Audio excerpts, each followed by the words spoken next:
segundo porque al parecer se cerró la presentación. Y ahora esto no responde, entonces vamos a darle chance.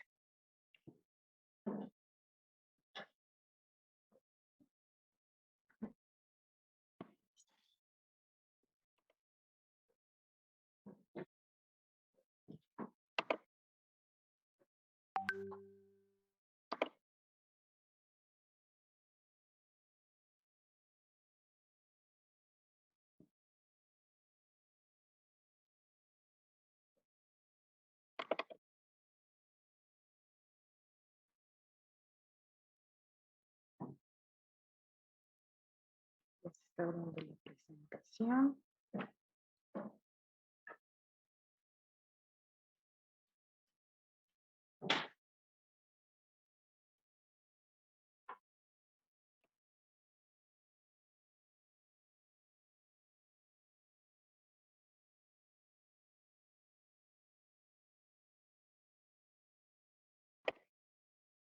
Bueno, recuérdenme, ¿quedó alguna duda con respecto a la clase pasada? ¿Algo que quieran comentar mientras se abre la presentación?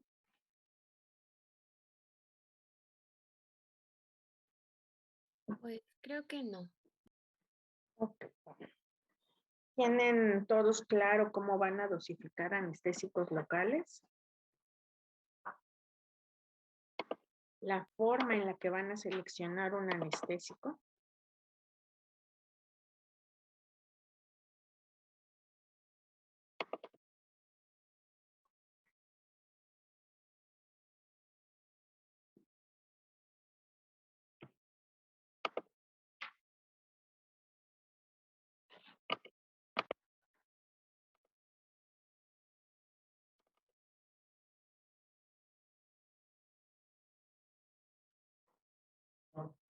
Están les puedo hacer entonces preguntas en relación a esto. Jacqueline, ¿qué cantidad de anestésico tiene un cartucho de anestesia?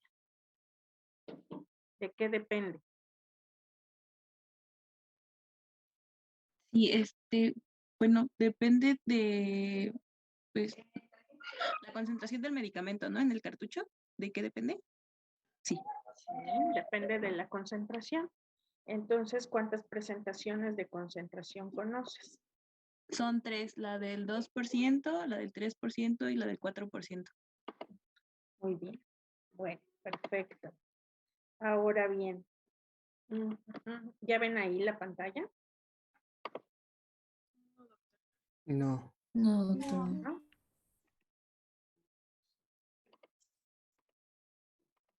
Y ahí la pueden observar. Sí. Sí. Sí, ya Vamos se a ve. ver si cambia, porque acuérdense que trae. Se ve en la presentación como si la estuviera editando. Ok, voy a poner. Ahí lo ven. Se sigue viendo como si estuviera editando.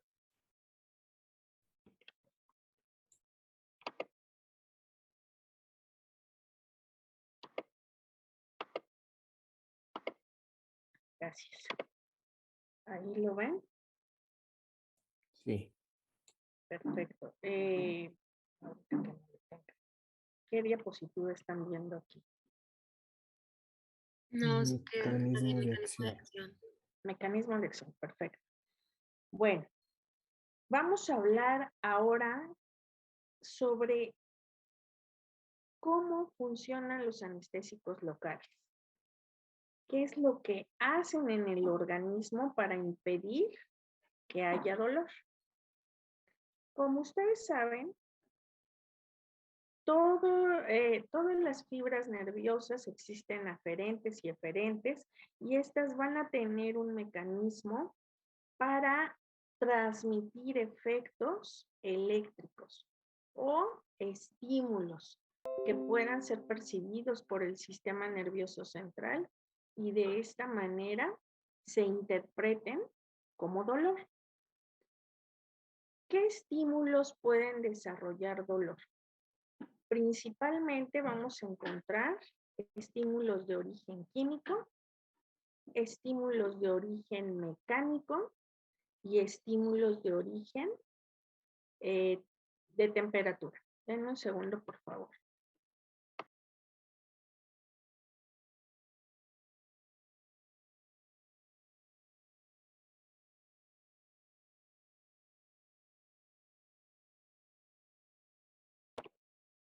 Sí, ejemplos de origen químico. Si ustedes tienen algún paciente que tiene dolor en algún molar y se le ocurre colocarse una aspirina en el sitio del molar, ¿va a ocurrir qué?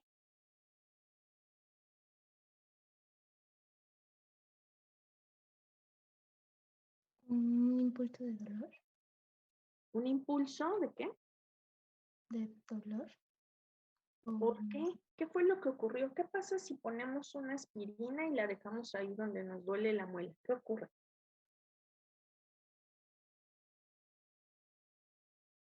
¿Han escuchado, han visto, han leído acerca de esto?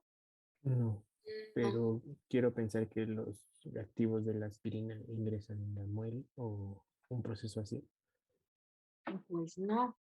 No sé si se quita el dolor, la verdad. Yo supongo que a lo mejor si ese diente tiene ya una pulpitis irreversible, pues pudiera a lo mejor desencadenar un efecto de analgesia muy leve, supongo. No lo he intentado y tampoco se lo recomiendo, no lo experimenten. A lo que voy es lo siguiente, cuando coloca esta aspirina a un lado del molar que le está doliendo, lo que va a hacer es quemar la mucosa. Sí va a provocar una quemadura química y esta quemadura se va a traducir en dolor. Ese es un ejemplo de un factor químico. Les mencionaba también que un factor mecánico. Ejemplo, un golpe, ¿verdad? Si nos agarramos a golpes o sin querer nos golpeamos con algo, esto va a activar a los nociceptores. Ojo con esto. Llevaron todos ustedes fisiología.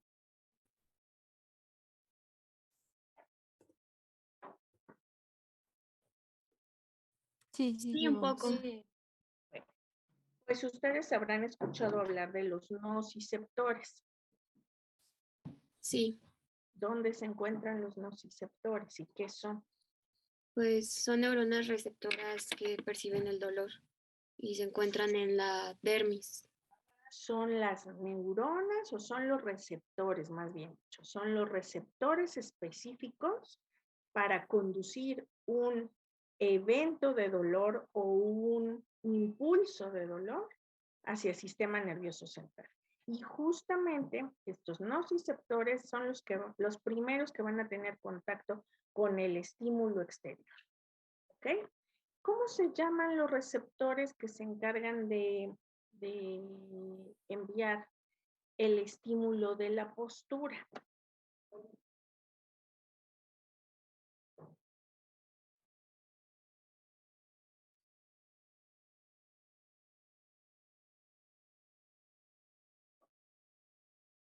¿Cómo? Si ustedes cierran los ojos por un momento, vamos a hacer un ejemplo. ¿Ya cerraron sus ojos? Sí. Ahora piensen. Háganse conscientes de su organismo y díganme si están acostados o sentados. Sentados. Sentados. Bueno, habrá alguno que esté acostado, ¿verdad? Pero al final del día, aunque tengamos los ojos cerrados, nosotros podemos percibir en qué condiciones se encuentra nuestro organismo. Cuando funcionan bien los varoreceptores. Los varoreceptores son estos que también se encargan de llevar la información sobre la tensión arterial.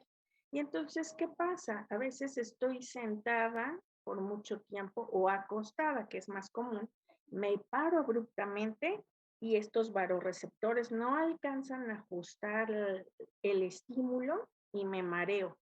O por el contrario, ni siquiera se alcanzan a enviar el estímulo de que ya me paré y cae abruptamente la tensión arterial y me desmayo.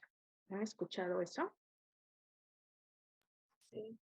Bueno, pues ahí tienen ustedes al ejecutor de esta acción. Pues bien, volviendo al dolor. Les comentaba entonces que ese es un ejemplo de un ejemplo mecánico. Ya vimos químico, mecánico, y nos falta un ejemplo de temperatura. Si yo coloco un dedo directamente sobre la flama del mechero, ¿cuánto tiempo tardo en darme cuenta que se está quemando mi dedo? Nada. Que luego.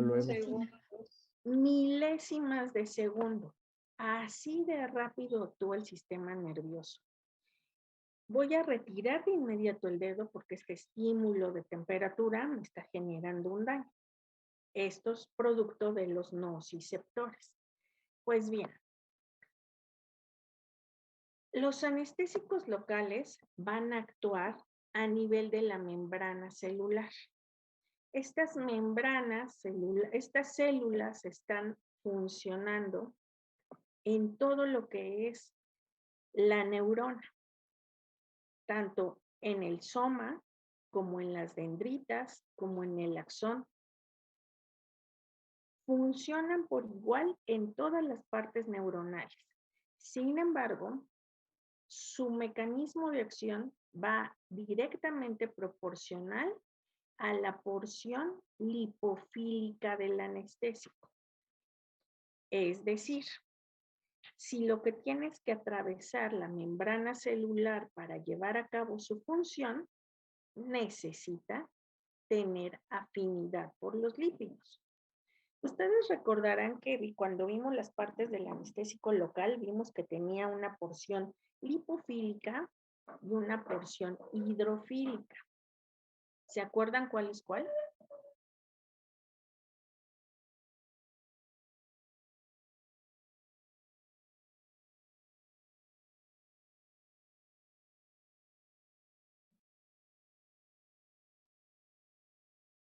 ¿La lipofílica le pertenecía al grupo amina? La lipofílica al grupo amina. Al revés, ¿no? La lipofílica al grupo aromático, la hidrofílica al grupo amina. ¿Ok? La lipofílica al grupo aromático. Este grupo aromático va a ser el encargado de que estos anestésicos locales tengan una mejor función al encontrarse con la membrana celular. Pero esta membrana celular que la ven aquí en esta fotografía ejemplificada, ¿sí ven mi cursor?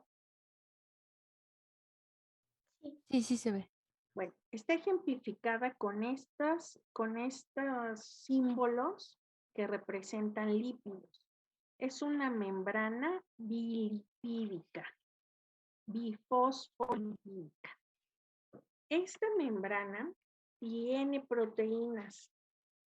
Estas proteínas que están representadas con estos símbolos que les estoy señalando, forman o conforman lo que se conoce como canales iónicos.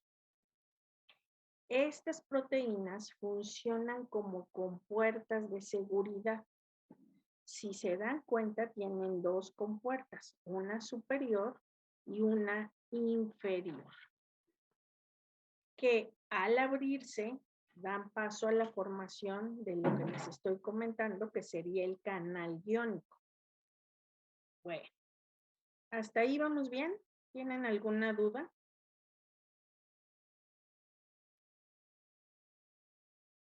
No, creo que no. Todo bien. En reposo, estas proteínas van a tener un voltaje. Este voltaje o potencial eléctrico va a oscilar entre 60 y 90 milivoltios. Como ustedes saben, el organismo se maneja por diferencia de polaridad o diferencia de potencial eléctrico. No es que me ponga un foco y logre encenderlo, ¿verdad? Sin embargo, todos estos fenómenos de propagación de estímulos se llevan a cabo mediante una permeabilidad selectiva que dependerá de los iones que se permitan acceder o salir de la célula. En este caso, algo que tienen que recordar es que la célula en su interior tiene potasio, iones de potasio, y en su exterior tiene iones positivos de sodio. Es decir, en el interior de la célula hay iones negativos de potasio y en el exterior de la célula iones positivos de sodio.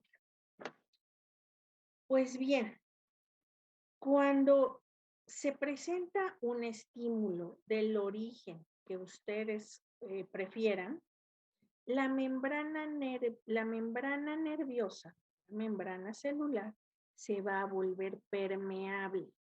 Va a abrir una de estas compuertas, permitiendo que salgan 2 iones de potasio. Y a su vez, entran 2 iones de sodio. ¿Qué pasó ahí? Existe un intercambio iónico. A este mecanismo, a esta acción, a esta función o conjunto de eventos se le conoce como bomba de sodio-potasio. ¿Han escuchado hablar de ella? Sí. Sí. Bueno, cuando hubo este intercambio iónico, que el sodio entró a la célula y salió el potasio, invirtiendo las cargas eléctricas, se le conoce como despolarización. ¿Sí? La despolarización dura milisegundos. Empieza a haber ese intercambio y van así. Va avanzando por toda la fibra nerviosa esa despolarización hasta llegar al sistema nervioso central, donde le dice, ay, se está quemando el dedo en el mechero. O, ay, se puso una aspirina y ya se quemó toda la mucosa. ¿Ok? Esto es lo que conduce el sistema, el impulso nervioso.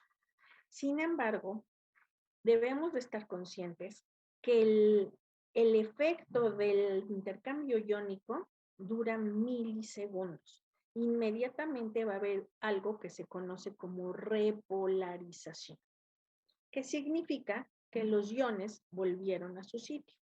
Volvió a salir el sodio, carga positiva, volvió a entrar el potasio, carga negativa. A este mecanismo se le conoce como repolarización.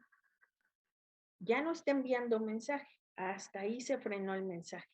Pero si este estímulo fuera repetitivo, si el paciente volviera a golpear o volviera a quemarse con la flama del mechero el dedo, vuelve a haber despolarización y repolarización, ¿sí? Otro punto importante que tenemos que tener aquí presente es que de manera natural el dolor se va a transmitir, entonces, dependiendo de la magnitud del estímulo, porque existe algo que se conoce como potencial mínimo de acción. Esto significa que requiero un mínimo estímulo para que pueda ser enviado el mensaje al cerebro. Si este estímulo es inferior a lo mínimo que yo requiero, el estímulo no se va a percibir. Como por ejemplo, alguno de ustedes que en este momento está sentado o acostado puede percibir cómo lastima un cabello en la espalda. No. Las personas que tenemos el cabello suelto, o sea, pueden percibir uno solo. No, uno solo no. No, Uno solo no, ¿verdad? Nadie dice, ay, espérame, es que me voy a quitar este cabello que tengo en la espalda. ¿Cuándo han escuchado eso? No, ¿verdad? Vamos a pensar en otro ejemplo.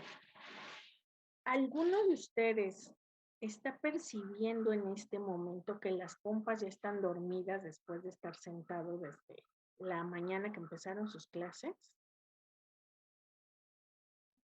Sí. Sí, eso sí. Sí. Pero ¿saben por qué, Dana? Porque lo acabas de concientizar.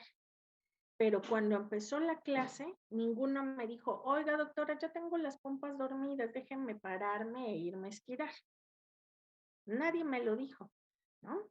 ¿Por qué lo hacen ahora? Porque lo estamos haciendo consciente. Y aquí aplica otro término que se llama la ley del todo o nada. ¿Alguno de ustedes la recuerda?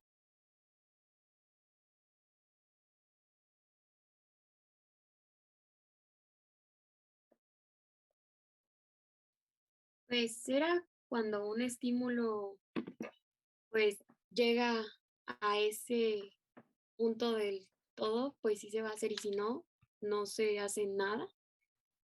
Más o menos, sí. Si ese estímulo es lo suficientemente potente para alcanzar el potencial mínimo de acción, se va a manifestar como un estímulo que llega al sistema nervioso. Pero si ese estímulo es inferior a este potencial mínimo de acción, no va a pasar nada, no lo voy a sentir. Por ejemplo, les voy a contar una anécdota, pero que ejemplifica bien esto. Cuando yo estudiaba hace muchísimos años ya, tenía un maestro que sabía de esta ley del todo o nada y la aplicaba.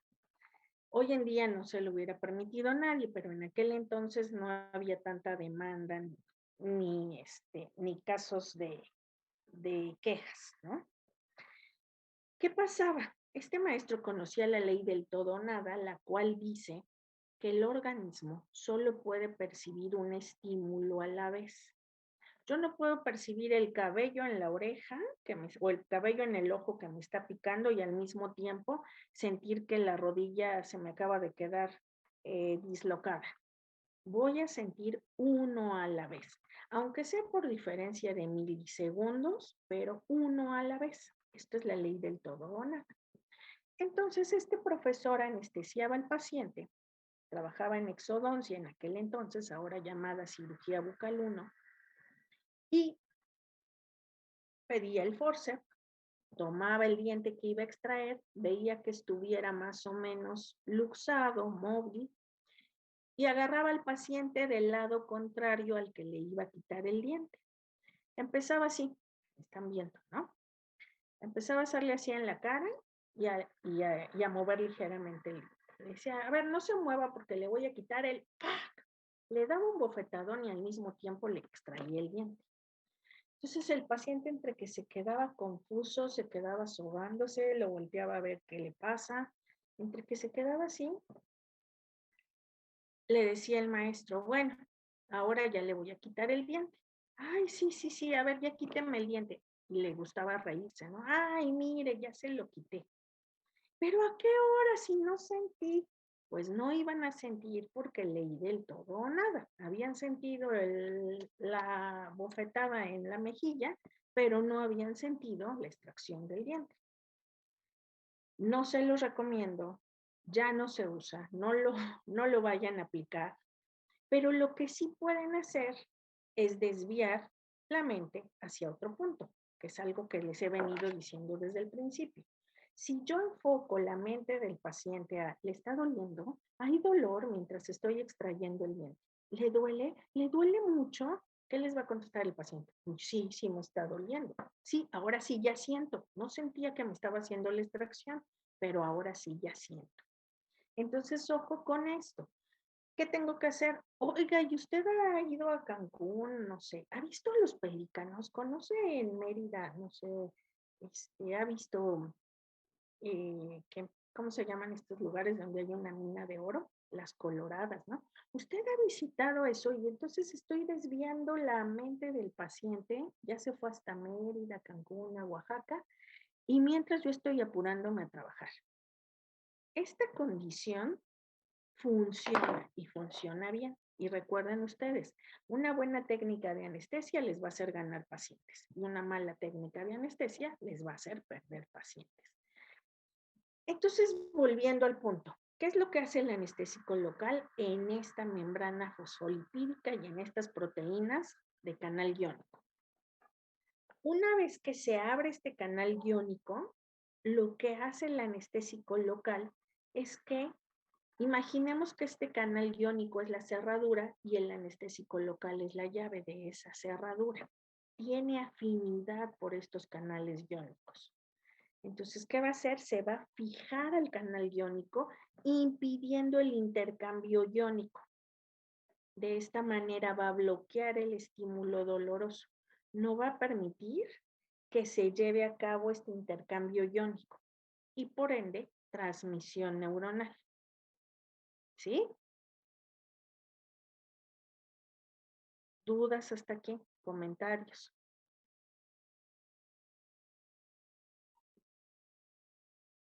No, todo bien. Estos canales iónicos también reciben el nombre de pasos transmembránicos. Pasos transmembránicos, canales iónicos o puertas ionóferas. Como verán, nos gustan los términos fáciles, ¿no? Puertas ionóferas, canales transmembránicos o canales iónicos. Pues bien, ¿qué pasó cuando no permitió el anestésico local este transporte, este paso de la señal?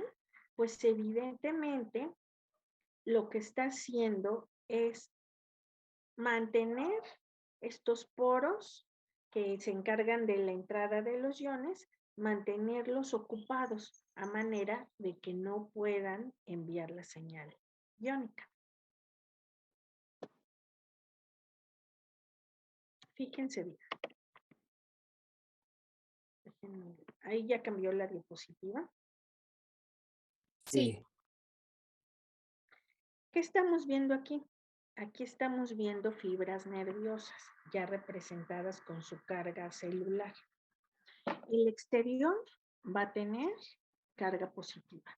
El interior va a estar conformada por carga negativa. Este anestésico, perdón, este estímulo doloroso cuando llega hace este intercambio iónico. Vamos a tener por fuera carga negativa, por dentro carga positiva.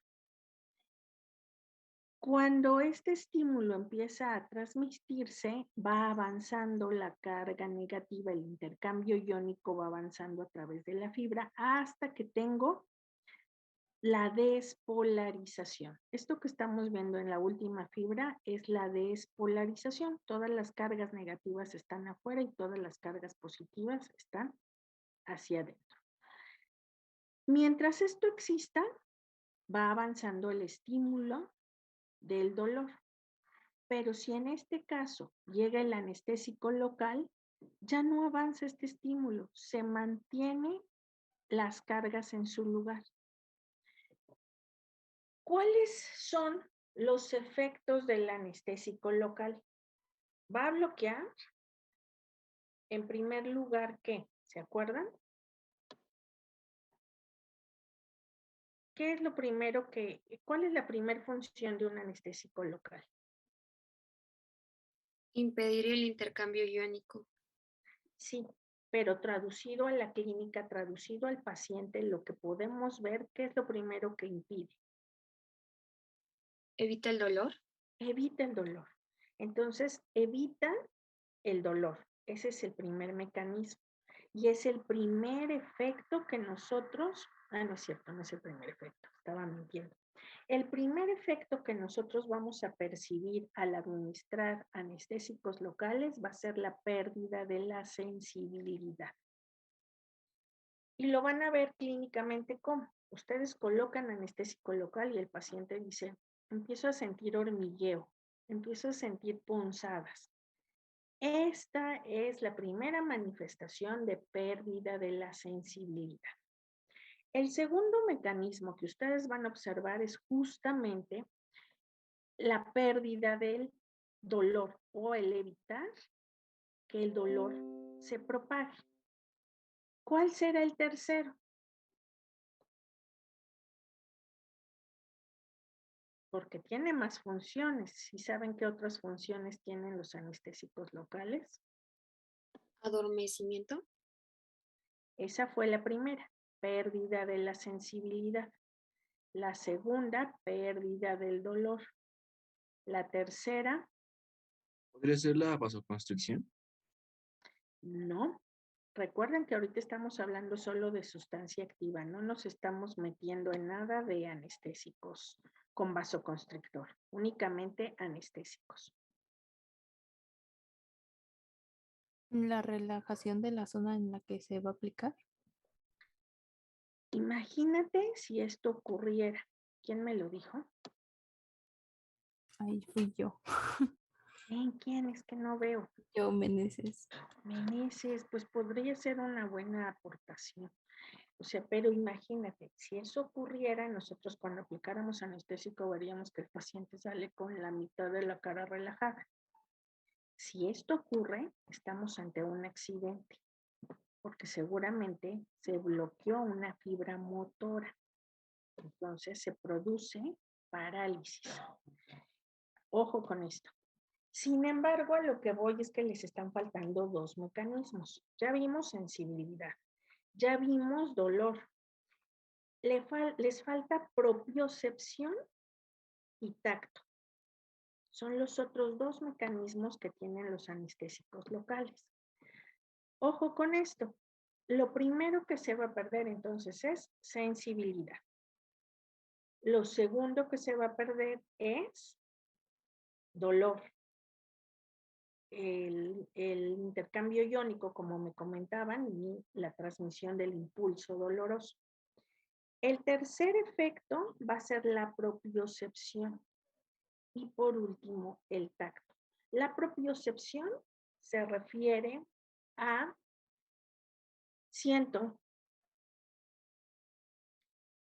perdón, me faltó uno.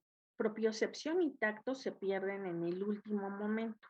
Antes de la propiocepción y tacto se pierde la temperatura. Entonces tenemos sensibilidad, dolor, temperatura, propiocepción y tacto. Sensibilidad, ya siento hormiguitas, siento piquetes. Dolor, ¿les molesta esto? No, ya no me molesta. Lo siento, dicen a veces el paciente, lo siento, pero no me duele. ¿Por qué? Porque no se ha perdido ni el tacto ni la propiocepción. Después, la temperatura, y esto lo vamos a ver muy marcado en los niños. Cuando nosotros anestesiamos niños, le pedimos generalmente a los papás que los mantenga vigilados porque salen, les compran la paleta de hielo y el niño se va mordiendo el labio y no conforme se deja la paleta en el labio, ¿no? Pues total, no duele, no lo siente y a ver qué pasa. Cuando pasa el efecto anestésico, a veces nos han regresado niños con verdaderas úlceras traumáticas porque se masticaron el labio o con verdaderas quemaduras en la piel porque se les dice pónganse hielo, adultos también, ¿no? Pónganse hielo para que no se inflame. Pues se dejan el hielo ahí porque no hay molestia y regresan quemados de la piel.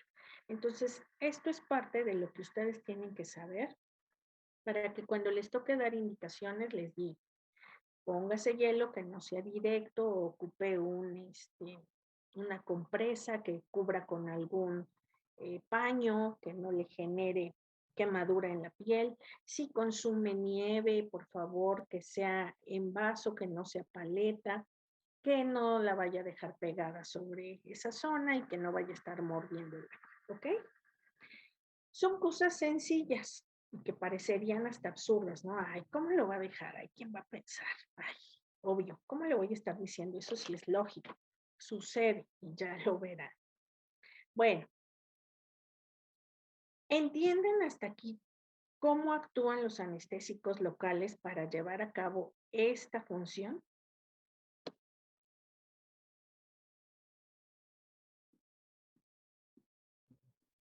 Sí. Yo tuve duda en la temperatura. ¿Verdad? Yo tuve duda en la temperatura. O sea, entonces como que sientes frío o sientes caliente o a los niños hay que preguntarles. No. Cuando el anestésico tiene su efecto, afecta a los nociceptores, acuérdate, ya no vas a percibir el estímulo. Entonces, en tercer punto, lo que ya no vas a sentir es la temperatura. Yo te puedo poner calor o te puedo poner frío y no lo vas a sentir mientras estés bajo el efecto de anestesia local. Y a lo que me refería es que es importante hacerles observaciones a los pacientes para que tengan cuidado con dejarse de fijo ahí paletas de hielo o morderse el labio por curiosidad. A veces, les digo, es más frecuente en los niños. Cuando ustedes están anestesiados, los que han tenido oportunidad de estarlo, sienten el labio gordo, como si se hubiera incrementado el labio mucho, el volumen. Y empieza uno, ay, mi labio está gordito, jajaja, jijiji, y empiezan a morderlo. ¿Qué ocurre? Que los niños no tienen una conciencia plena de lo que les puede suceder. Entonces, si no se dan cuenta los papás, se llegan a generar verdaderas úlceras provocadas por este trauma, porque cada vez se muerden más fuerte o incluso se arrancan el pedazo y no sienten hasta que pasa el efecto del anestésico. Pero es por este mecanismo de acción de los anestésicos. Pamela, tú misma, ¿te acuerdas qué otros mecanismos de acción dijimos que tiene el anestésico local? Sí, el de la propiocepción, Que se refiere a que ya no, como que ya no sientes el... sí, ya el no sientes si el labio está derecho, si el labio está chueco. ¿Les ha pasado que toman agua y se sale por un lado el agua o la baba? Sí. Esa es pérdida de la propiocepción. Ya ni siquiera soy capaz de cerrar bien el labio, de mantener la tensión muscular para llevar a cabo el cierre completo del labio, ¿no? Sí, Pamela, ¿qué otro? El tacto, El tacto. Ay, me toco y no siento. Acá sí siento, acá no siento, acá, ¿no? ¿Qué otro? la pérdida de sensibilidad y la pérdida de dolor. Exacto. La pérdida de sensibilidad es lo primero que se manifiesta con el anestésico. Y es esa sensación de, empiezo a sentir hormigueo, empiezo a sentir gordito. Y la pérdida de dolor, que al final del día sería el objetivo principal de la colocación de estos fármacos, ¿verdad? ¿Algún comentario, alguna duda?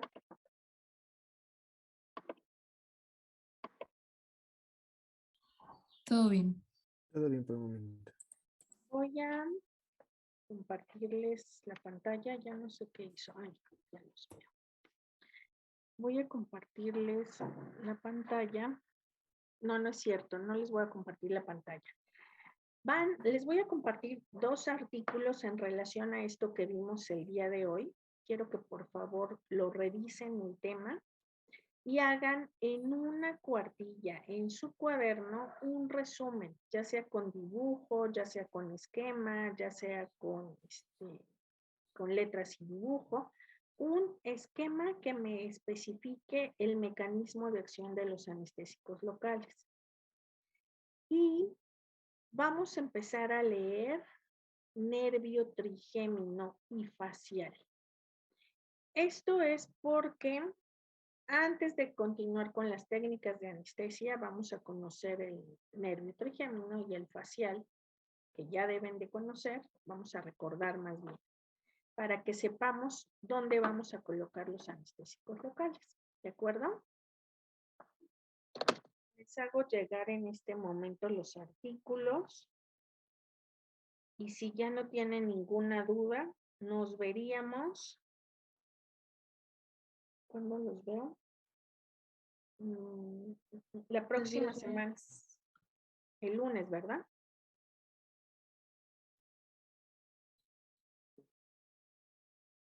Hola, hola. ¿El lunes?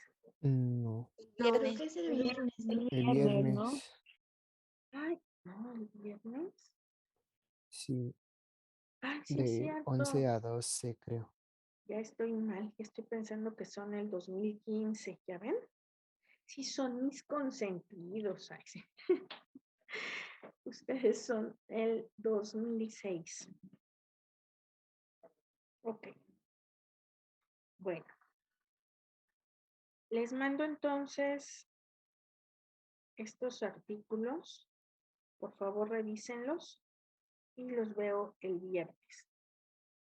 ¿De acuerdo? Sí, doctora. Gracias. Sí, doctora. Tengan Está una bien. linda tarde. Gracias, doctora. Cuídense. Hasta luego. Hasta luego.